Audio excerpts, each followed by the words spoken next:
father and I, as I was holding his hand, were pushed to the front of this crowd. In the center of this crowd was an Arabic woman, dressed just like this. And she was tied up and she was sitting on a box. Next to her was the Arabic man. He got up from the floor and from his side, he pulled out this very long golden sword and he beheaded the woman.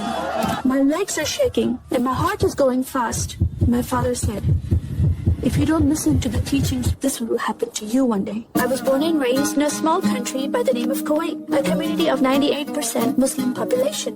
The word Yahudi, which means Jew, was instilled in me as a bad word, as a cuss word. Yahudis should not exist. They should be killed. I never thought to question, why would I hate them? I just hated them. Most of my life it was alone, by myself, broken person, in need of love from my family, but I never received it from them. I tried to experience this love from Creator God, from Allah. In my prayer times, I lifted up my hands and I cried out to Allah for help. Please have my father stop beating my mother. Please have my father stop beating me. But no help came. God is not a personable God to Muslims. God doesn't say, "I love you." My grandmother suddenly got very sick and 2 days later she passed away. I was devastated because I lost my best friend, and this lady approached me and asked me if I was okay. Paula came to me and put her arms around me and she gave me a hug, and then she asked me a question, "Would you like to go to church with me?" When I walked into this church, I experienced love from these people and acceptance from these people like I've never before. And they knew I was Muslim, and for the first time in my life,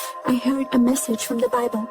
I started reading the message about Yeshua. He was given a scroll from Prophet Isaiah. The Spirit of the Sovereign Lord is upon me, because He is anointing me to preach the gospel to the poor. He has sent me to heal the broken heart and to proclaim liberty to the captive and freedom of sight to those who are bound, to proclaim the year of the Lord's favor. First time I heard these words of freedom and healing and liberty. I'm desperate to be freed from bondage. I was held captive in Islam and I wanted to be freed from that. I was blinded with so much hatred in my heart. The darkness broke from my eyes. The veil came off my heart. I knew the decision I was making to leave Islam is a big decision. By Sharia law, Islamic law, it is death penalty. But I'm desperate to know a living God. In that day, I gave my life to becoming a follower of Jesus. This is the God of Israel, God of Abraham, Isaac, and Jacob. And the nation of Israel is God's heartbeat. And I said, "God, forgive me. I did not know I hated your people. I love the Jewish people because it's their God, their Messiah that I'm following. And He told me to love them. Your God, your Messiah, changed my heart, giving His life for me so I can have life everlasting. He rescued me. He saved me. He came and brought joy in my life again. And I'm a blessed woman." And I start crying and they start crying.